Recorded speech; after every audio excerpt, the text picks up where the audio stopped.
우리 지난 시간에 이 주기율표를 보다가 말았는데요. 이번 시간에는 이어서 보도록 하고요. 그리고 다음 내용으로 넘어가도록 하겠습니다. 자, 그러면 우리가 주기율표인데요. 이 주기율표에서 중요한 거. 첫 번째, 뭐가 중요하다 그랬죠? 그렇습니다. 최소한 몇 번까지 외우라고요? 20번까지는 외워라! 라고 했죠. 자, 그리고 두 번째요. 이렇게 외운 거를 표로 나타내라고 했죠. 이 두 가지가 굉장히 중요하다 그랬어요. 자, 그러면 선생님이 한번 시범을 보여줄게요. 자, 우리가 그 1쪽부터 몇 쪽까지 있죠? 예, 2. 그리고요, 1, 2 다음엔 사실 3에서부터 몇 쪽까지는 12쪽까지는, 그쵸. 거기는 빈칸일 때가 더 많죠. 자, 그러면 그 다음에요, 13쪽. 선생님이 보여준 거요. 14쪽, 그리고요, 15쪽, 그리고 16, 17, 그리고 18쪽까지 있어요. 자, 그리고요, 주기는요, 예, 1주기 뭐 이런 식으로 있죠. 자, 주기는 좀 이따 쓰고. 자, 여기 첫 번째. 자, 요게 1쪽. 그리고요, 18쪽에 하나 있죠? 수헬, 그런 다음에 이렇게 그려요. 그러니까 표로 그리라는 거예요. 표로 그릴 줄 알아야 된다, 이 말이죠. 자, 여기서부터 3에서부터 12는 사실 얘는 어때요? 얘는 지금 빈칸이죠? 그리고 13에서 이렇게 시작합니다. 이렇게 돼요. 그래서 13, 14, 15, 16, 17, 18. 자, 그리고요. 자, 3주기도 똑같이 2주기랑 똑같은 모양으로 이렇게 쌓입니다. 지금 표로 어떻게 나타나는지 그걸 보여주는 거예요. 이거를 할 줄 알아야만 전체적인 그림을 항상 외우고 있을 수 있고, 이건 전자빛이랑 관련이 있다라고 했죠. 자, 그 다음에 4주기부터는요, 실제로 여기가 꽉 다 채워진다 그랬죠? 4주기부터는 다 채워져요. 나타내면 이렇게 되고요. 이렇게 하고, 여기 다 있고, 3에서 12, 여기서부터는 다 있고, 그런 다음에 여기도 다 있다라고 생각하시면 된다 그랬죠? 여기 다 있어요. 자, 이렇게 나타낼 수 있습니다. 보시면 아시겠지만, 자, 여기가 몇 주기? 1주기. 그리고 여기는 2주기. 여기는요, 3주기. 여기는 4주기. 그리고 7주기까지 있다라고 생각하시면 됩니다. 물론 족은 18조까지 있고요. 자, 이렇게 한 다음에 우리가 여기서부터 뭐예요? 수, 그런 다음에요. 헬. 그러니까 20번까지 다 외우고 있어야 돼요. 그리고 표로 나타낼 때는 표를 나타낸 다음에 이제 여기다가 넣으면 되죠. 20번까지. 수헬, 리, 그리고요. 배, 그리고요. 붕소, 보론이라고 해요. 그래서 B를 쓰고요. 탄소, 그리고 질소. 탄소는 카본이에요. 그래서 C를 쓴 거예요. 카본. 그리고 질소는 네, 자, 질소에 요거 N을 씁니다. 알겠죠? 뭐 니트릴 뭐 이런 거랑 관련이 있어요. 자, 그런 다음에요. 셀리부탄질 산소, 옥시젠이죠? 그런 다음에요. 플로린, 그래서 F고요. 네온. 자, 18쪽에 네온이고요. 네온 사인의 네온 맞아요. 그리고요. 나트륨, Na 고요. 마그네슘, Mg예요. 그리고요. 알루미늄의 R이에요. 규소, 실리콘이라고도 해요. 그래서 SI를 씁니다. 인은 포스포러스, 자, 이런 거랑 관련 있죠. 자, 그래서 P로 쓰고요. 그리고요. 설퍼예요. 설퍼 영어로. 그래서 S 씁니다. 그리고요. 수엘리부탄스슨 플레, 남아 알규 인황 염소. 염소는 영어로 클로라인이라고 그래요. 클로라인. 그래서 Cl을 씁니다. 그리고요. 아르곤이죠. 아르곤. 그래서 아르 이렇게 씁니다. AR 씁니다. 그리고 뭘 써요? 칼륨, 그리고 칼슘. 이게 좀 헷갈릴 수 있는데 칼륨이 먼저입니다. 이게 칼륨, 칼슘. 자, 이렇게 쓸 줄 알아야 돼요. 그러면 우리가 20번까지도 한 거고 표로도 나타낸 거예요. 다시 한번 얘기지만 20번까지 수엘리부터 플레, 남아 알기랑 염화 칼칼을 먼저 외우고 나서 표로 나타내야 되는데요. 표를 어떻게 하냐? 봤듯이 자, 1쪽서부터 몇 쪽까지 18쪽까지 이렇게 쓰고요. 특히 3에서 12는 여기 빈칸이니까 이렇게 물결 표시로 한 번에 하고 뛸 때는 2에서 3으로 가는 게 아니라 13으로 간다 이렇게 외워주시고요. 자, 그런 다음에 여기 주기는 1주기, 2주기, 3주기, 4주기 이렇게 하고요. 중요한 건 여기 뭘 나타낸다? 표를 먼저 나타내고 나서 그 안에 20번까지 외운 걸 넣어라. 그러니까 한마디로 이거를 뭐 하고 있어라? 외우고 있어라. 이 표 자체를 외우고 있어라 이 말이에요. 그래서 선생님이 보여준 거예요. 이렇게 외우면 좋은 점이 뭐냐? 자, 이 족이 이게 무슨 족? 같은 족이란 거 알 수 있죠? 자, 이것도 같은 족. 같은 족. 이것도 같은 족, 이렇게 같은 족. 나중에 보겠지만 이렇게 같은 족은 어쨌든 자, 족이면 뭐가 같다고요? 원자과 전자가 같고요. 원자과 전자가 같다는 얘기는 뭐가 같다고요? 그렇습니다. 반응성이 비슷하다는 얘기죠. 왜냐하면 원자과 전자로 결합의 유무를 판단을 하니까요. 결합을 할지 안 할지, 얘랑 결합할까 안 할까, 이 말은 뭐예요? 얘랑 반응할까 안 할까죠. 그래서 원자과 전자는 반응성이 유무니까 바로 화학적 성질을 나타냅니다. 화학적 성질. 즉 같은 족에 있는 건 원자과 전자수가 같기 때문에 화학적 성질이 같은 거고요. 주기는 뭘 나타낸다 그랬죠? 이 주기는 바로 전자껍질을 나타낸다 그랬죠? 그래서 1주기는 전자껍질이 한 개인 거고요. 지난 시간에 얘기한 거예요. 자, 그리고요. 자, 일주기 왜 전자가 두 개까지만 채워진다고요? 그 이유는 이제 수소 헬륨이 이제 두 번째고 세 번째는 안 채워지는 거가 세 번째 채워질 때는 2주기로 간다 그랬죠. 그래서 리튬 같은 경우 자, 리튬은 플러스 자, 원자번호 3이죠. 자, 그래 양성자수가 3이니까 그리고 전자가 몇 개가 간다. 자, 이렇게 한번 하고 그런 다음에 이렇게 된다. 그래서 2주기 몇 주기다? 1주기다. 이렇게 알 수 있다 그랬죠. 전자 껍질과 바로 원자과 전자를 둘 다 알 수 있습니다. 자, 이런 식으로 했죠. 자, 나트륨 한번 볼게요. 나트륨은 어떻게 한다고요? 나트륨 몇 번이에요? 11번이죠. 외우라 그랬어요. 11번째 양성자고요. 그리고 여기 보니까 딱 보니까 첫 번째 껍질 있고 몇 번째 껍질까지 있어요? 세 번째 껍질까지 있다 이거예요. 알겠죠? 몇 번째 껍질까지? 세 번째 껍질까지 있고요. 지금 나트륨 하는 거예요. 얘. 아까 전에 리튬 했고요. 자, 얘 그리고요. 여기 첫 번째 껍질은 몇 개까지? 그렇지. 1주기 2개까지 채워지고 두 번째 껍질은 8개 채워지고 그러면 벌써 2 더하기 8이니까 지금 10개가 됐죠? 마지막 하나는 최유각에 채워져서 이게 원자과 전자가 몇 개다? 한 개다. 그러면 얘도 원자과 전자 몇 개? 한 개도. 얘도 한 개니까 같은 뭐다? 같은 족에 속한다 이 말이에요. 물론 수소도 하나였죠.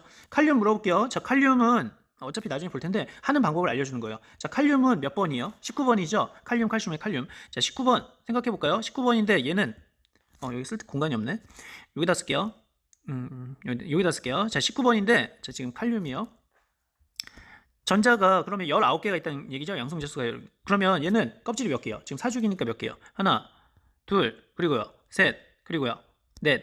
4개인 거죠. 이해돼요? 이렇게 네 번째 껍질까지 있고요. 첫 번째 껍질에는 그러니까 1주기에 몇 개? 전자가 2개까지 채워졌죠. 헬륨까지. 자, 그리고요. 2주기에는 몇 개 채워져요? 하나, 둘, 셋, 넷, 다섯, 여섯, 일곱, 8개 채워졌네요. 하나, 둘, 셋, 넷, 다섯, 여섯, 일곱, 여덟. 3주기는요, 지금 하나, 둘, 셋, 넷, 다섯, 여섯, 일곱, 여덟. 8개네요. 얘도 똑같이 하나, 둘, 셋, 넷, 다섯, 여섯, 일곱 몇 개? 8개. 이렇게 채워집니다. 자, 4주기에서 전자 지금 몇 개 채워져요? 하나 채워지죠? 얘가 누구라고요? 얘가 바로 칼륨이라고요. 이렇게 보면 양성자수가 19개, 그리고 전자수도 19개라는 거 알 수 있습니다. 2개 더하기 8개 더하기 8개 더하기 마지막 1개요. 그 1개가 바로 원자과 전자죠. 자, 여기 보면 원자과 전자가 다 몇 개라고요? 지금 얘는 다 원자과 전자가 다 1개입니다. 지금 원자과 전자 몇 개요? 1개짜리요. 그 1개가 바로 요걸 나타내죠. 요걸 나타내죠. 원자과 전자가 같기 때문에 반응성이 어떻다? 똑같다. 왜? 화학적으로 결합하는 그 수가 같기 때문에 결합을 얘랑 할지 안 할지 이것까지 결정이 됩니다. 그리고 요거 하나하나는 다 그 주기는 껍질수를 나타낸다. 이해되시죠? 자, 이렇게 여기까지 설명을 했는데 설명을 추가적으로 하나 더 할게요. 뭐냐면은 보시면 아시겠지만 자, 이게 같은 족이잖아요. 그쵸? 같은 족이면 이렇게 같은 족이면은 어차피 성질이 비슷하기 때문에 한 묶음을 봅니다. 지금 묶어져 있죠. 물론 밑에까지 합쳐서 다 묶었겠지만 자, 이 묶음을 우리가 같은 족으로 보는데 무슨 족이라 그래요? 물론 1족 맞아요. 그런데 이걸 다시 말하면 그 성질까지 포함해서 이거를 알칼리 금속이라 그래요. 무슨 금속이요? 알칼리 금속. 자, 얘는 알칼리 금속인데요. 실제로 여기서 1족에서 얘는 제외합니다. 누굴 제외할까요? 맞습니다.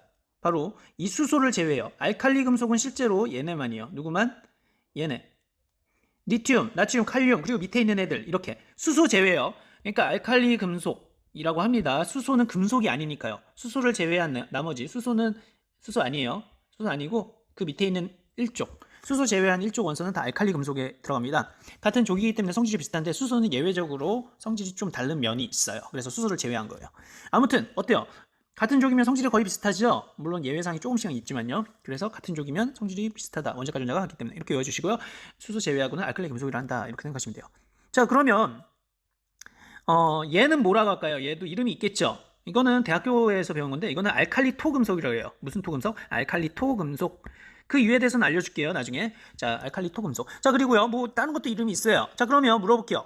마지막 18쪽 몇 쪽? 이 18쪽은 우리가 뭐라고 할까요? 요건 중요해요. 18쪽. 나중에도 배우겠지만 이 18쪽은 기체 상태예요. 헬륨, 네온, 아르곤 다 기체예요. 이거를 우리가 18쪽인데 같은 비슷한 반응성일 텐데 18쪽은 발견도 굉장히 늦었어요. 왜냐하면 얘네가 비활성이기 때문이에요. 실제로 얘네 이름을 비활성 뭐라고 한다? 기체라 그래요. 뭐라고 한다고요? 비활성 기체. 잘 안 써지네. 비활성. 비활성이라는 얘기는 뭐예요? 활성이에요? 아니에요? 네, 활성이 아니라는 뜻이죠. 비활성이란 거는 뭐다? 반응성이 있다 없다? 반응성이 없다 이 말이에요. 그럼 안정이에요? 불안정이에요? 안정하죠. 그래서 헬륨, 네온, 아르곤 얘네들은 안정하기 때문에 막 전기 충격을 가하면 빛만 나오지. 그래서 네온사인 이런 것만 되지 얘네 자체가 터지진 않아요. 만약 이걸 수소를 네온사인에 넣으면은 그리고 전기 가면 수소는 터집니다. 폭탄처럼. 근데 얘네는 안정하다라는 거예요. 비활성이 뭐라고요? 안정하다. 반응성이 없다. 다른 것과 반응을 안 한다. 다른 것과 결합을 안 한다 이 말이죠. 왜요? 원자과 전자가 몇이기 때문에 얘네가 원자과 전자가 0이란 얘기는 결합을 안 한다는 얘기예요. 꽉꽉 채워져 있기 때문에 더 이상 필요가 없다는 얘기예요. 자, 아무튼 자 이렇게 비활성 기체 이거 몇 쪽? 18쪽. 이건 전체 다예요. 아까 전에 알칼리 금속은 어때요? 알칼리 금속은 선생님이 수소는 제외했죠. 근데 얘는 비활성 기체는 18쪽 전체 다다. 자, 이제 17쪽을 볼게요. 몇 쪽? 자, 17쪽. 자, 17쪽에는 플로린, 염소, 그리고 여기 사실 브롬도 있고 요오드도 있고 뭐 이렇게 있거든요. 자, 얘네들은 비슷한 애들이에요. 17쪽이니까 같은 쪽이니까요. 이걸 뭐라고 할까요? 이거를 바로 할로젠 원소라고 합니다. 뭐라고 한다고요? 할로젠 원소요. 옛날에 할로겐 원소라고도 하는데 이게 영어식 표기법이라서 조금씩 다른 거예요. 같다고 봐도 돼요. 할로젠 원소. 할로젠이에요. 할로젠 원소. 그러니까 지금 보니까는 어쨌든 족이 같으면 성질이 비슷하다. 물론 아주 수소처럼 예외도 있지만요. 어쨌든 그 성질이 비슷하니까 그거를 1족, 2족 이렇게도 얘기하지만 이걸 수소를 제외한 건 알칼리 금속 그리고 2족은 알칼리 토금속. 특히나 18족은 비활성 기체. 그러니까 그 성질까지 그 성질이 이름에 포함된 거라고 생각하시면 된다. 비활성 뭔가 활성이 안 된다. 그리고 할로젠 원소 이렇게요. 알겠죠? 그 성질까지 포함한 거다. 알칼리 금속이 그럼 알칼리는 어떤 성질이 포함되어 있을까요? 실제로 물과 잘 반응해요. 뭐와 반응한다? 물과 잘 반응하는데 이 물이 금속인데 리튬, 나트륨, 칼륨이 물과 굉장히 잘 반응해요. 그런데 이 물이 나중에 알칼리성을 떠요. 뭘 띈다? 반응하고 나서 알칼리성이 떠요. 굉장한 염기성이에요. 여러분 비누 알죠? 비누가 염기성이거든요. 그래서 단백질 녹여서 피부가 미끈미끈거리잖아요. 이렇게 염기성을 우리가 영어로는 알칼리라 그래요. 그래서 여기 알칼리 금속이란 것은 결국 물과 반응해서 물을 알칼리로 만들기 때문에 알칼리 금속이라고 한 거예요. 어때요? 이름 자체에 어떤 그 원소의 특유의 성질까지 넣은 거죠. 자, 이렇게 우리가 추가적인 내용까지 알았어요. 자, 그러면 지금 이걸 한 건데 한 번씩 이제 천천히 보죠. 자, 맨 처음에 이거 뭐라고요? 수소 전자예요. 빨간색은 하나 둔다. 원자번호 1개. 원자과 전자 1개. 알겠죠? 그런 다음에 헬륨 물어볼게요. 중요하다고 했죠? 원자과 전자 몇 개요? 원자과 전자 2개요? 아니라고 했죠? 원자과 전자는 실제로 선생님이 외우기 편하게 바닷가로 한 거지 실제로 최외곽 전자랑은 다르다고 그랬죠? 원자과 전자는 여기서 몇 개? 원자과 전자는 실제로 0개입니다. 알겠죠? 그러니까 결합하는 전자수가 없는 거예요. 얘는 꽉 채워져 있기 때문에 결합을 안 한다. 반응성이 없다. 아무튼 꽉 채워져 있어서 0이다 라는 거예요. 자, 그런 다음에 최외곽 전자는 그럼 물어볼게요. 최외곽 전자. 얘 최외곽 전자 몇 개예요? 2개예요. 근데 원자과 전자는 어쨌든 몇 개다? 0개다. 이 원자과 전자가 이제 네온도 갖고 이래요. 자, 그리고 또 뭐가 있었지? 전자 껍질 수 몇 개요? 전자 껍질. 그렇죠. 총 1개죠. 그래서 1주기 원소다라고 우리가 할 수 있죠. 그래서 이렇게 우리가 크게 2가지는 꼭 알아야 된다. 이겁니다. 물론 원자 번호는 2에 해당하죠. 원자 번호가 뭐에 해당한다? 원자 번호 2. 원자 번호 양성자수랑 같으니까요. 자, 이렇게 우리가 알 수 있습니다. 자, 다음 거 한번 보죠. 이거 워낙 중요해서 여러 번 반복하는 거예요. 여러분이 잘 알 때까지. 사실 이거를 외워서 원자 모형까지 그리면 대박이에요. 무슨 말인지 아나요? 자, 선생님이 지난번에 아까 전에 얘기를 했죠. 자, 첫 번째 우리가 외워야 될 게 뭐라고요? 그렇죠. 20번까지는 최소한 외워야 되고 잠깐만요. 자, 첫 번째 외워야 될 거는 20번까지 외워야 되겠죠. 그리고요, 표로 나타내야 되고. 그러면 이것까지 다 했어요. 그럼 세 번째로 해야 될 게 뭔지 아세요? 바로 원자 모형, 즉 전자 배치를 그릴 줄 알아야 돼요. 전자 배치. 그러니까 선생님은 이렇게까지 다 그렸잖아요. 이렇게까지. 그러니까 이것까지 그릴 줄 알아야 돼요. 마그네슘이 이 모양이라는 것까지요. 그것까지 하면 여러분 완벽하게 이 주기율표의 20번까지는 정확히 아는 거라고 할 수 있고요. 자신감이 그만큼 붙는 거죠. 자, 그러면 자, 어쨌든 자, 우리가 여기 보면 리튬이 있어요. 리튬이 있는데 리튬은 지금 몇 주기예요? 2주기고 그러니까 전자 껍질 몇 개? 2개까지 있고 지금 1족 원소니까 최외곽 전자 몇 개다? 1개다. 또 원자과 전자도 1개다. 라고 생각하신다 그랬죠? 자, 그리고요, 베릴륨은요. 베릴륨은 우리가 그 껍질 수가 2개고 또요, 원자과 전자 몇 개요? 2개죠. 최외곽 전자도 물론 2개이고요. 선생님이 몇 번 누누이 강조하지만 여기서 말하는 원자과 전자하고 최외곽 전자 있잖아요. 최외곽 전자하고 원자과 전자는 실제로는 다른 말이죠. 최외곽 전자 가장 바깥쪽이고 원자과 전자는 이제 반응하는 애들 전자예요. 자, 그런데 18쪽 제외하면은 최외곽 전자는 원자과 전자는 같습니다. 그래서 실제로 18쪽 제외하고 나서 나머지는 최외곽전자로 계산하거나 원자가 전자로 계산하거나 둘 다 숫자 같아요. 무슨 말이냐면 여기 자 이게 베릴륨이거든요. 베릴륨을 한번 볼게요. 자, 얘 최외곽전자 몇 개요? 최외곽전자는 두 개죠. 지금 가장 바깥쪽 껍질, 두 번째 껍질이죠. 여기에 두 개가 이렇게 있으니까요. 원자가 전자 몇 개요? 원자가 전자도 두 개죠. 그쵸? 가장 바깥쪽에 있는 거. 자, 이게 다 성립이 돼요. 몇 쪽만 빼고? 18쪽만 빼고. 18쪽에서는 이제 최외곽전자랑 원자가전자가 다르다 그랬죠. 그렇게 해야만 족이 원자가전자가 같다는 게 성립이 되니까요. 자, 그러면 자, 이렇게까지 알아보고, 자, 그런 다음에 이제 그러면 여기 껍질 몇 번 껍질까지 있어요? 두 번째 껍질. 그러니까 껍질이 두 개라는 건 전자 껍질이 두 번째 껍질까지 있다라는 거고요. 이 두 가지가 특히 중요하다 그랬죠. 원자가 전자는 바로 족을 나타내고 껍질은 바로 주기를 나타내고요. 자, 이번에 붕소요. 붕소. 붕소는 이렇게 그립니다. 알겠죠? 자, 원자 번호 몇 번이에요? 원자 번호가 5번이고요. 그리고요. 전자수 몇 개요? 총 전자수는 하나, 둘, 셋, 넷, 다섯. 전자수는 아이고, 빨간색으로 해볼까요? 자, 총 전자수가 몇 개? 전자수가 지금 5개죠. 붕소는 전자수가 5개예요. 물론 지금 이거 뭐예요? 원자 번호도 몇 개요? 5개. 지금 이게 원자 번호잖아요. 원자 번호는 뭐랑 같다고요? 양성자수랑 같고, 양성자수랑 같고, 특히 뭐랑 같다? 전자수랑도 같다. 라고 했죠. 그래서 전자수도 여기서 5개였던 거죠. 근데 중요한 게 있다고 그랬죠? 우리가 그 원자가 전자는 몇 개다? 네, 하나, 둘, 세 개. 세 개라고요. 안에 있는 거는 2개 있는 거 빼고요. 밖에 있는 거 몇 개? 3개라고요. 원자가 전자 3개예요. 전자수는 5개지만 원자가 전자수가 몇 개다? 3개라는 거 굉장히 중요하고요. 이 3개는 반응성에 참여를 합니다. 자, 그리고요. 자, 전자껍질 몇 개요? 2개네요. 전자껍질 몇 개요? 2개입니다. 아, 이렇게 알 수 있죠. 두 번째 껍질까지 있잖아요. 첫 번째 껍질, 이거 몇 번째 껍질? 두 번째 껍질. 예, 첫 번째 껍질. 아이고, 왜 이래. 자, 첫 번째 껍질. 알겠죠? 그래서 이 두 개가 뭐하다? 중요하다 그러고요. 원자가 전자는 바로 족을 의미하고, 그리고요. 전자 껍질은 주기를 의미하니까요. 계속 반복하는 거예요. 여러분이 익숙해지라고요. 자, 탄소는 이렇게 나타냅니다. 선생님이 부기 딱 보면 알겠지만, 여기 보면 알겠지만, 처음에 붕소를 이렇게 나타냈죠. 그러니까 이 위치를 같게 이렇게 항상 놨어요. 같게. 자, 그리고 다음 점 찍는 거를 선생님은 항상 오른쪽부터 시작합니다. 이게 아니다. 위에서부터 시작합니다. 위에서 아래, 위에서 아래, 그리고 그 다음에 오른쪽. 알겠죠? 그러니까 위에서 아래, 두 번째 껍질 위에서 아래, 그런 다음에 오른쪽, 왼쪽 이렇게 위에서 아래, 오른쪽, 왼쪽, 그런 다음에 오른쪽. 자, 위에서 아래, 오른쪽, 왼쪽, 그리고 오른쪽, 또 오른쪽 이렇게 있죠?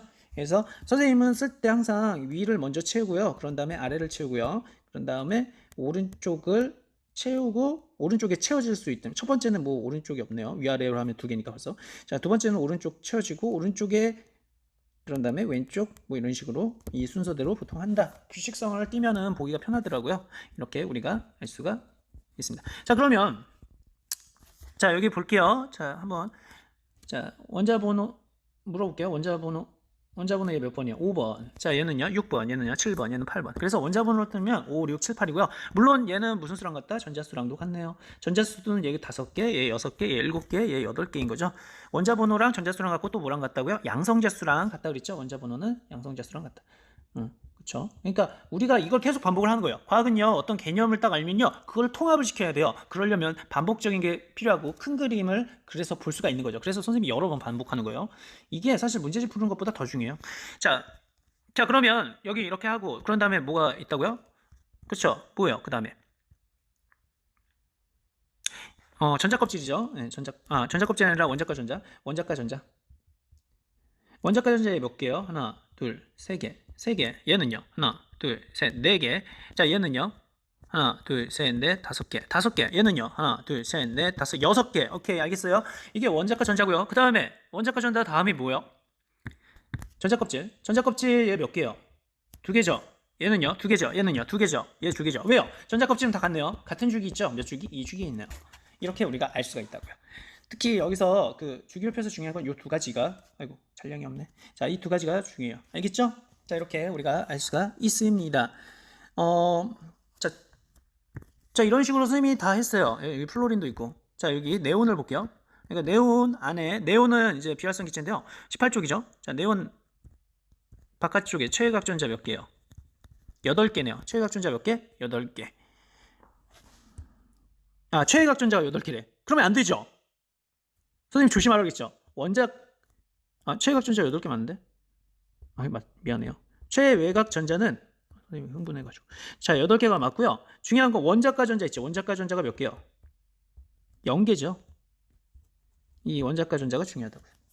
물론, 껍질 몇 개? 2개. 그래서 전자 껍질은 2개고요. 그래서 2주기에 해당하고, 원자가 전자가 0이다. 원자가 전자가 0이라는 건 18쪽을 의미한다. 라고 그랬죠. 자, 헬륨도 원자가 전자가 0이었죠. 물론 최외곽 전자는 2개였고요. 그래서 18쪽만큼은 원자가 전자하고 최외곽 전자가 같지가 않다. 이 말 꼭 염두에 두고요. 원자가 전자가 0이다. 이 말도 염두에 두세요. 자, 그 다음에 볼게요. 자, 이제 조금 복잡해집니다. 어때요? 껍질 수가 많아졌죠? 왜냐하면 3주기로 넘어가니까요. 자, 무슨 말이냐면 2주기에는, 우리가 1주기에는 전자가 최대 몇 개? 2개까지 채워지고요. 2주기에는, 즉 두 번째 껍질에는 최대 8개까지 채워진다. 이 말이에요. 그러면 그 다음으로 넘어갈 때, 즉 여기서는 지금 10번이니까 처음에 2개, 첫 번째 껍질, 두 번째 껍질에 8개가 최대로 채워지고요. 11번으로 그 한 개가, 얘가 만약 11이 되면 그 한 개가 여기 채워지냐 이 말이에요. 그러지 않다는 얘기죠. 왜냐하면 두 번째 껍질, 즉 2주기까지는 네온이 끝이니까요. 그러면 얘는 그 하나는 바로 몇 번째 껍질? 세 번째 껍질에 채워진다 이 말이에요. 몇 번째 껍질? 세 번째 껍질에 이렇게 채워진다고요. 그게 뭐예요? 수엘리베프 단시점풀 네, 그리고요 나트륨이죠. 그래서 나트륨의 전자 배치는 바로 3주기 첫 번째 있습니다. 세 번째 껍질에 바로 그 최외곽 전자 하나인 거죠. 이해되시나요? 자, 이렇게 우리가 알 수가 있습니다. 자, 여기 다시 한번 볼게요. 자, 조금씩 복잡해지는데 양성자수 몇 개요? 11개. 즉 원자 번호가 몇이에요? 원자 번호 11. 그쵸? 양성자수랑 원자 번호 같아요. 그럼 전자수 몇 개요? 전자수도 11개.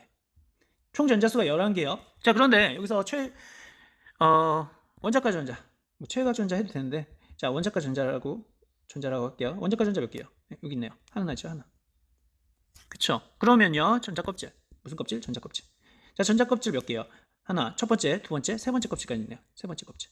그래서 이게 3주기에, 이게 전자 껍질 주기를 나타내니까 3주기에 첫 번째 족인 거죠. 1족인 거죠. 이렇게 나타낼 수가 있습니다. 자, 마그네슘은 거기에다가 전자 하나가 덧붙여주고요. 물론 같은 3주기니까 어때요? 껍질 수가 같죠.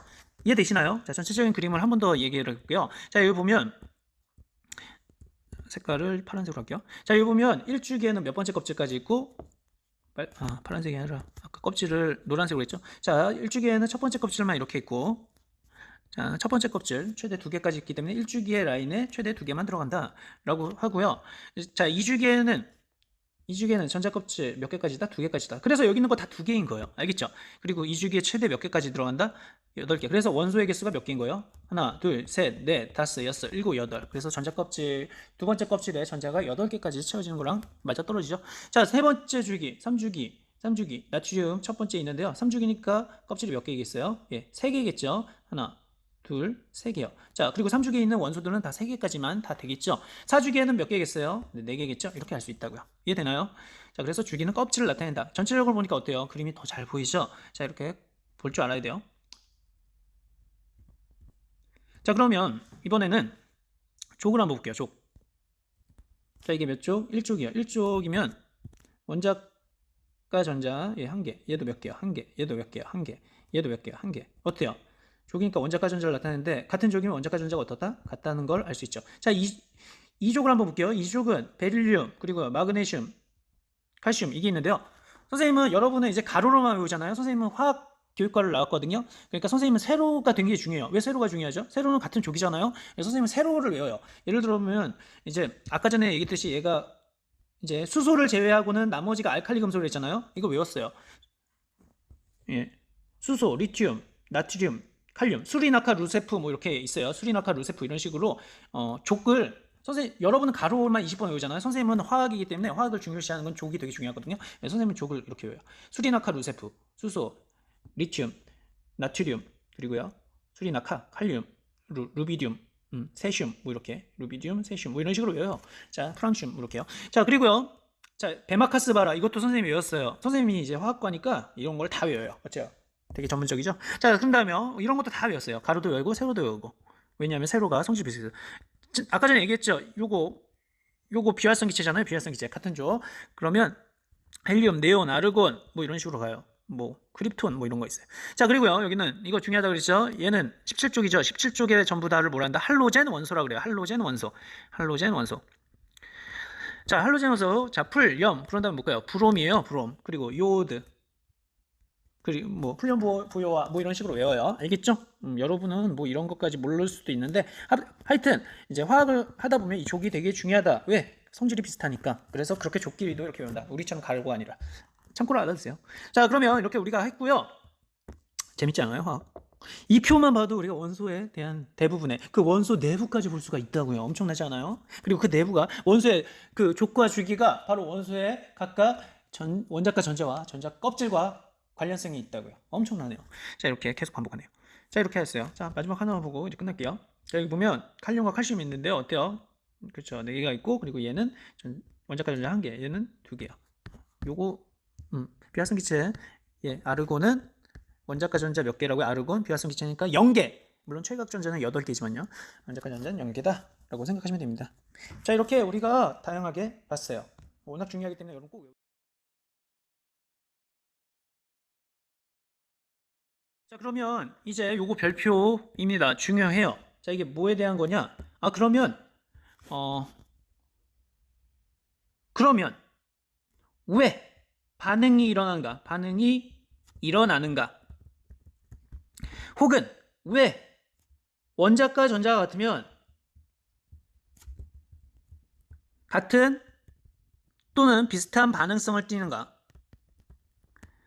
뭐 이거에 대해서요. 아니, 같은 원자과 전자, 즉 족이 비슷하면, 족이 같으면, 같은 족이면 왜 같은 반응성을 띈가? 왜 반응이 일어나는가? 이런 거에 대한 의문이 또 해결을 해야 돼요. 이게 되게 중요하죠. 그리고 왜? 자, 이것도 해결할 수 있겠네요. 왜 화학 결합이 일어나는가? 뭐 이런 거에 대해서 알 수 있어요. 왜 양이온과 음이온이 나오는가? 뭐 양이온과 음이온을 지금 몰라도 돼요. 선생님이 알려줄 테니까. 일어나는가? 자, 이걸 키워드 하나로 얘기하면 왜 반응이 일어나는 거예요? 왜 반응이 일어나고 왜 원자과 전자가 같으면 같은 반응성이라고 보는가? 결국 이러한 반응이 일어나는 거의 핵심은 바로 뭐랑 관계 있다? 바로 전자와 관계 있습니다. 뭐랑 관계 있다고요? 전자요. 전자의 좀 어려운 표현으로 전자 배치와 관련이 있습니다. 왜 얘랑 반응하지? 그건 전자 배치랑 관련이 있었던 거죠. 자, 이번 단어 굉장히 중요합니다. 그러면 같이 한번 볼게요. 자, 우리가 18쪽 원소 아까 전에 봤죠? 뭐가 있었어요? 기억나나요? 18쪽 원소? 자, 18쪽 원소에 대표적으로 뭐가 있었어요?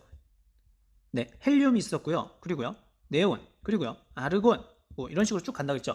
얘네를 18쪽 원소를 다른 말로 뭐 한다? 비활성 기체라고 하고요. 자, 이 말 뜻에서 알 수 있듯이 기체니까 액체요, 기체요, 고체요.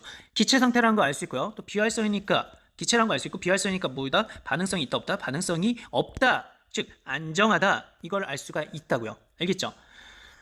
즉 18조 원소인 헬륨, 네온, 아르곤은 굉장히 안정한 기체입니다. 전기 충격을 가해도 터지거나 폭발할 일이 없죠. 물론 빛이 나오죠. 네온 사인 알죠? 밤에 반짝거리는 거. 그런 건 돼도 어쨌든 얘 자체가 폭발적으로 반응하진 않아요. 그래서 발견도 늦게 됐어요. 가장 늦게 된 족이 바로 18족인 거죠. 왜냐하면 뭐 얘가 뭔가 이렇게 변해야지, 아 이게 있구나 이걸 알 수 있는데 뭐 있는지도 모르겠어요. 왜냐하면 너무 안정하기 때문에 반응성 자체가 없었기 때문에 얘가 있는 건지 없는 건지도 몰랐다고요 당시에. 하지만 요새는 발견이 됐죠. 18족 원소가요. 자, 이게 왜 중요하냐? 아니, 그러면 우리는 이걸 알 수 있죠. 18족 원소는 비활성 기체로서 굉장히 안정하다는 걸 알 수가 있어요. 그러면 나머지 원소들이, 그러면 18족은 어떤 전자 배치가 있잖아요. 그쵸? 18쪽에 아까 전에 지웠는데, 자, 18쪽에 뭐가 있다고요? 헬륨, 그리고요, 네온, 그리고요, 아르곤. 자, 헬륨의 전자 배치 한번 볼까요? 헬륨 몇 번이요? 2번이죠? 자, 그러면 플러스 양성자 2개고요. 전자 몇 개 돌아요? 2개가 도네요. 그쵸? 자, 이렇게 알 수 있고요. 네온은요, 플러스 몇이에요? 10이죠? 자, 플러스 10이면은, 자, 전자가 10개가 있는데, 그 중에 2개는 안쪽에 서 있고, 그리고 세 번째 전자는 첫 번째 껍질이 아니라 두 번째 껍질에 들어가서 최대 8개. 하나, 둘, 셋, 넷, 다섯, 여섯, 일곱, 여덟. 자, 이렇게 채워진다 그랬죠? 그리고요, 아르곤을 볼까요? 아르곤은 어떻게 돼요? 아르곤. 그렇죠. 아르곤은 플러스 몇이에요? 18이죠. 18번. 자, 그러면 아르곤은 3주기니까 하나, 둘, 세 개가 있고 여기에 첫 번째 껍질 두 개, 두 번째 껍질 하나, 둘, 셋, 넷, 다섯, 여섯, 일곱, 여덟. 세 번째 껍질 하나, 둘, 셋, 넷, 다섯, 여섯, 일곱, 여덟. 여러분 이걸 외우면서 그릴 줄 알아야 된다고요. 표랑 연결시켜서 표현도 하고요. 그럼 여러분들 굉장히 잘하는 거예요. 자, 이렇게 우리가 알 수 있어요. 자, 이게 바로 18쪽 기체의 전자 배치라고 합니다. 이걸 뭐라 한다? 이거 각각을 이걸 전자 배치라고 그래요. 최외각 전자가 헬륨은 2개, 네온은 8개, 아르곤은 8개. 그리고 물론 원자과 전자는 다 0이고요. 제로고요. 아무튼 이걸 전자 배치라고 하는데요. 자, 어때요? 18쪽 원소가 얘네가 굉장히 안정하다 그랬죠? 안정해요. 그러면 나머지 원소가, 나머지 누가? 그렇죠. 뭐 수소도 있고 또 누구도 있어요. 리튬도 있고 또 뭐 다른 거 많잖아요. 그렇죠. 나머지 원소. 수헬리베, 부탄시산, 플레, 남아, 알기나, 염화, 칼칼. 벌써 20번까지 중에서 이 3개 빼고 나머지 17개. 그걸 포함해서. 자, 얘네가 다 누구의 전자 배치를 하려고 한다? 18쪽 기체의 전자 배치를 가지려고 합니다. 알겠어요? 18쪽의 전자 배치를 가지려고 그래요. 자, 이렇게 해서 안정화되는 걸 우리가 옥텟 규칙이라고 그래요. 무슨 규칙? 옥텟 규칙이요. 18쪽 전자 배치를 얻으려고 그래요. 그럼 예를 들어볼게요. 나트륨을 예를 들어볼까요? 나트륨 몇 번이요? 11번이죠? 어우, 다 지워졌어. 자, 다시. 나트륨 11번. 아니, 나트륨 너무 어려워. 리튬을 할게요. 나트륨 너무 전자를 많이 그려야 돼. 리튬 몇 번이요? 리튬은 플러스 3이죠? 그러니까 3번이죠? 자, 그러면 리튬은 전자가 몇 개예요? 3개죠? 하나, 둘, 3개. 자, 그런데 리튬은 안정해요? 불안정해요? 예, 18쪽 원소보다는 불안정하죠? 자, 18쪽 기체는 안정하다고 그랬는데 얘는 상대적으로 안정하지 않아요. 그러면 얘가 안정해지려고 그래요. 모든 물질은 안정해지려고 그래요. 모든 물질은 뭐 하려고 그런다? 안정해지려고 그래요. 무슨 말이냐? 우리가 종이가 있죠. 자, 종이 있어요, 없어요? 여러분 종이 갖고 있죠? 종이가 있으면 그 종이를 이거 왜 이래? 자, 종이를 태우면 재가 되잖아요. 그럼 종이가 안정해요? 재가 안정해요? 재가 안정합니다. 알겠죠? 모든 물질은 다 안정해지려는 속성이 있어요. 에너지가 충분히 있으면 다 안정해지려고 그래. 안정해지려고 그래. 뭘 안정해지려고 그래. 그래서 종이가 타서 재가 되는 거예요. 재가 다시 종이가 돼야 안 돼요? 안 되죠. 왜냐하면 종이가 더 불안정한 상태예요. 에너지가 높은 상태라고도 합니다. 재가 더 안정한 상태예요. 에너지가 낮은 상태고요. 자, 아무튼 이렇게 안정해지려고 그래요. 모든 물질은 뭐 하려고 한다? 안정해지려고 한다 이 말이에요. 알겠죠? 그런데 리튬은 지금 18쪽 기체보다 불안정하죠. 에너지가 높은 상태예요. 그럼 안정해지려면 누구의 전자 배치를 따른다? 18쪽 기체의 전자 배치를 따른다. 이게 바로 옥텟 규칙이죠. 예를 들어 볼게요. 리튬하고 가장 가까운 애가 누구예요? 자, 18쪽 기체에 여러 가지가 있죠. 아까 전에 봤듯이 뭐가 있어요? 헬륨이 있고요. 또요. 한 가지만 더 그릴게요. 그렇죠. 네온 있죠. 자, 그러면 자, 얘는 전자가 2개. 얘는요. 하나, 둘. 얘는 여기엔 하나, 둘, 셋, 넷, 다섯, 여섯, 일곱, 여덟. 자, 그러면 얘 입장에서 볼 때, 누구 입장에서 볼 때? 얘 입장에서 볼 때 리튬은 자, 18쪽 전자 배치를 가지려면 얘가 하는 게 편해요? 얘가 편해요? 얘는 전자를 어디서 얻어야 되는데 얘는 불가능하죠. 전자가 없는데 얻기는. 그런데 불가능한 것까지는 아닌데 옆에서 얻기에는 몇 개를 얻어야 돼요? 그렇죠. 7개를 얻어야 되죠. 얘가 3개니까. 그런데 얘는 전자 두 개잖아요. 얘는 전자 3개잖아요. 그러면 한 개를 잃으면 되죠. 한 개를 뭐 하면 된다? 잃으면 돼요. 한 개를 얘가 되려면 전자 한 개를 잃으면 됩니다. 얘가 잃으면 돼요. 그러면 뭐가 돼요? 그렇죠. 플러스 3에다가 뭐가 된다? 이렇게 되죠. 물론 전자 하나는 뿅 나갔고요. 뿅 나갔고요. 뿅 나갔어. 이거요. 자, 그러면 이 전자 나간 건 지우고. 자, 그러면 이때 이거를 리튬이라고. 얘는 리튬인데 전자가 마이너스죠. 마이너스 하나가 없어졌어요. 그러면 잠깐만요. 종친다. 아이고. 자, 요것만 설명하고 다음 넘어갈게요. 자, 여기 보면 양성자 몇 개예요? 양성자 3개죠? 근데 전자는 몇 개예요? 전자 2개죠? 양성자는 플러스 D죠? 전자는 마이너스 D죠? 그러면 결국은 양성자가 플러스 3 그리고 전자가 마이너스니까 마이너스 2 해봐요. 그러면 얼마예요? 플러스 3 마이너스 2는 플러스 1이죠. 그러니까 플러스 1이죠. 플러스 1. 그래서 리튬은 플러스 1인데 1을 생략해서 플러스라고 합니다. 즉 리튬이 지금 뭐가 됐다? 전자 하나를 잃어서 리튬 플러스가 됐어요. 전자 하나 잃어서. 알겠죠? 전자 몇 개 잃어서? 하나 잃어서. 이런 식으로 해요. 그러면 물어볼게요. 둘 중에 누가 더 안정해요? 얘가 안정해요? 얘가 안정해요? 얘가 안정하다고요. 이렇게 되려고 하는 성질이 있다고요. 왜요? 이게 누구랑 전자 배치 같아요? 이게 누구랑 전자 배치 같아요? 바로 얘랑 같죠? 전자 배치가. 한마디로 비활성 기체인 여기서는 헬륨과 전자 배치가 됐죠. 왜 네온도 비활성 기체인데 얘랑은 안 된다고요? 얘랑 안 되는 이유는 전자를 몇 개를 얻으니까 얻으려는데 필요한 힘이 더 들잖아요. 그래서 이게 하나를 없애서 이렇게 되려고 하는 성질, 그렇게 해서 안정해지는 성질 우리가 뭐라고 한다? 옥텟 규칙이라고 합니다. 알겠죠?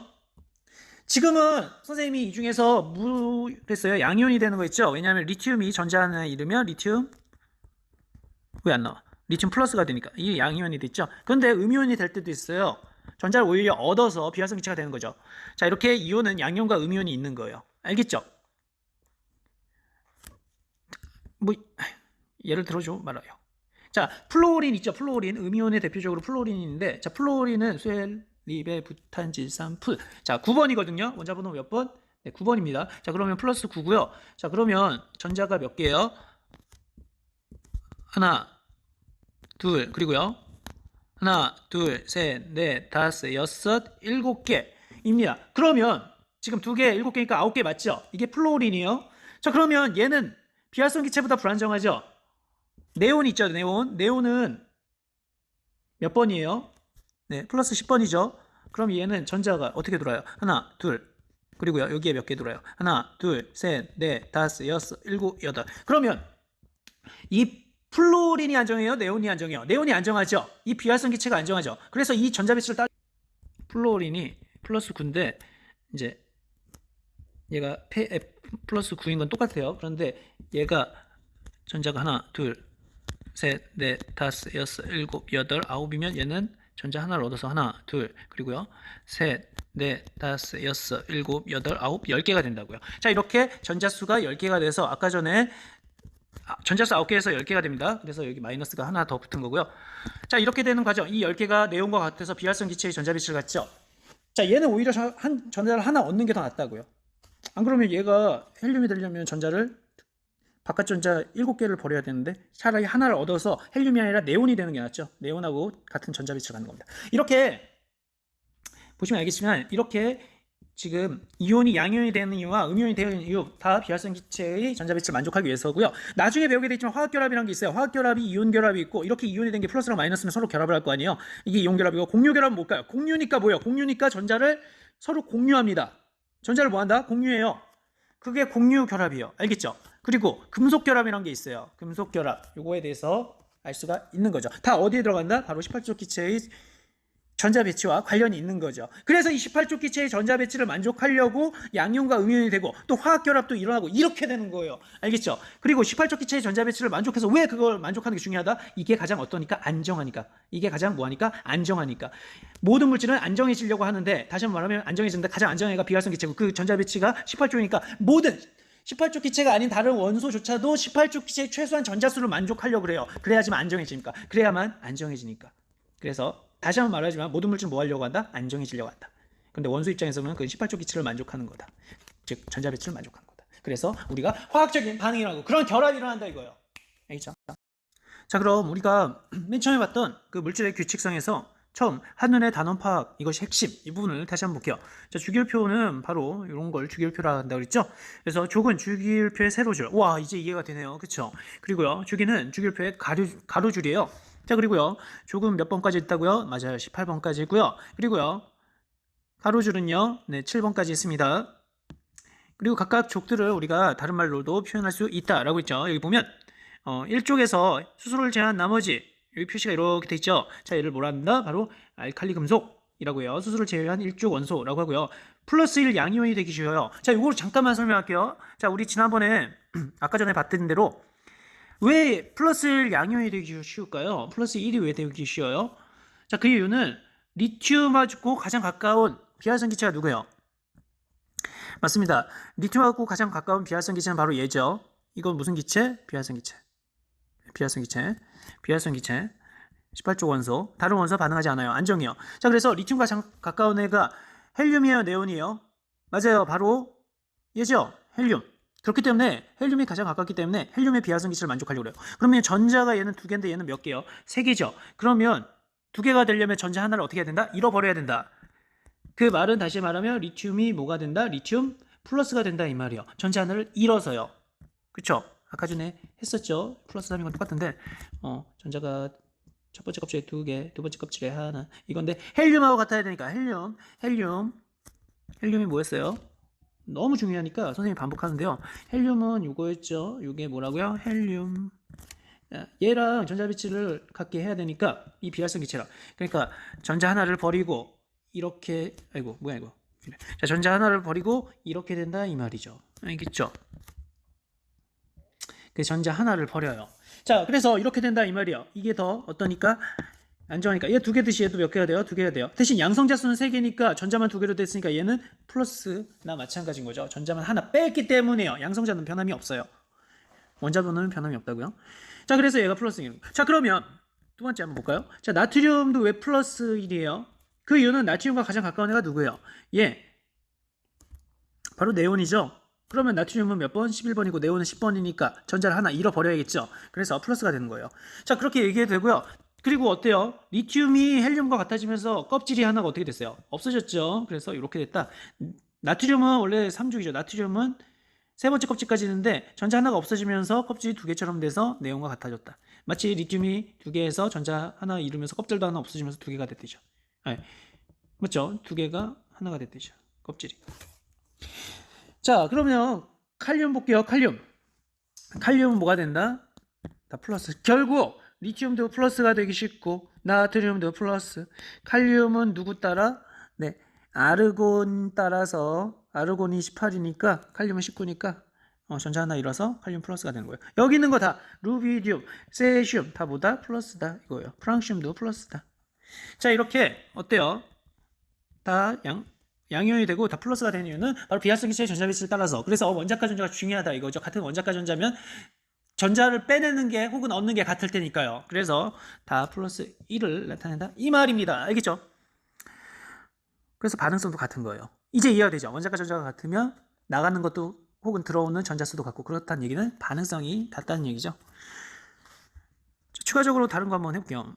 얘기 처음이니까 얘기를 많이 해요. 자, 이건 뭐라고 한다고요? 이거는 17조 원소, 바로 할로젠 원소죠. 17조 원소고요. 17조는 마이너스 1 음이온인데요. 음이온이긴 음이온인데 마이너스 1이에요. 왜요? 자, 플로린과 가장 가까운 비활성 기체 누구예요? 헬륨이에요? 아니면 네온이요? 네온이죠. 근데 플로린은 우리가 9번이고 네온은 10번이니까 전자 몇 개 얻어야 돼요? 하나 얻어야 되죠. 그래서 전자 하나 얻으니까 양성자는 9로서 일정한데 전자 하나 얻어서 전자는 10개로 되니까 마이너스가 되는 거죠. 이해되죠? 자, 이것만 하고 이제 끝낼게요. 워낙 중요해서. 자, 우리가 아까 전에 지금 어디 갔지? 플로린. 자, 플로린은 9번입니다. 알겠죠? 그리고 전자가 몇 개? 이렇게 2개. 그리고요.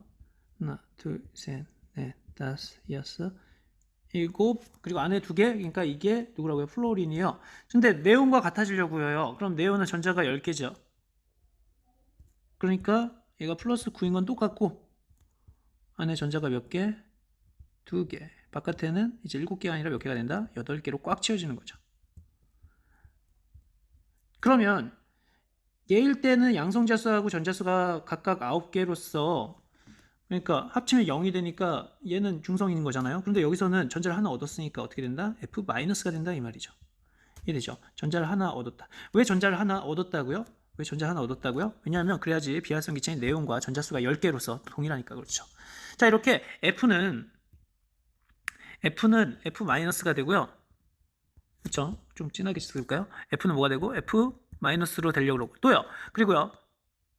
그럼 얘는 누구랑 같아요? 얘는 그렇죠. 바로 옆에 있는 얘랑 같겠죠? 얘랑 같아지려니까 얘도 전자 하나를 어떻게 하고 얻으려고 그래요. 그럼 어떻게 돼요? Cl-가 되겠죠. 똑같이. 그리고요. 밑에 있는 애도 Br-. 왜 Br-가 되면 누구랑 같으니까? 그렇습니다. 크립톤하고 같아지니까.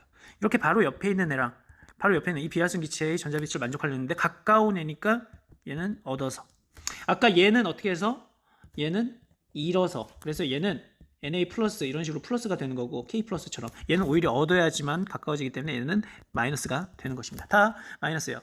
Cl 마이너스, Br 마이너스, 그리고 I 마이너스, 그리고 AT 마이너스 이런 식으로 할 수가 있는 거죠. 알겠죠? 그래서 같은 족이면 성질이 비슷하다. 그 이유는 원자과 전자가 하기 때문에 라고 할 수 있습니다. 할로젠 원소예요. 마이너스 1가 음이온. 마이너스 1가라 그래요. 얘는 플러스 1가고요. 플러스 1, 마이너스 1이라도 되는데 가라는 말을 붙입니다. 대부분.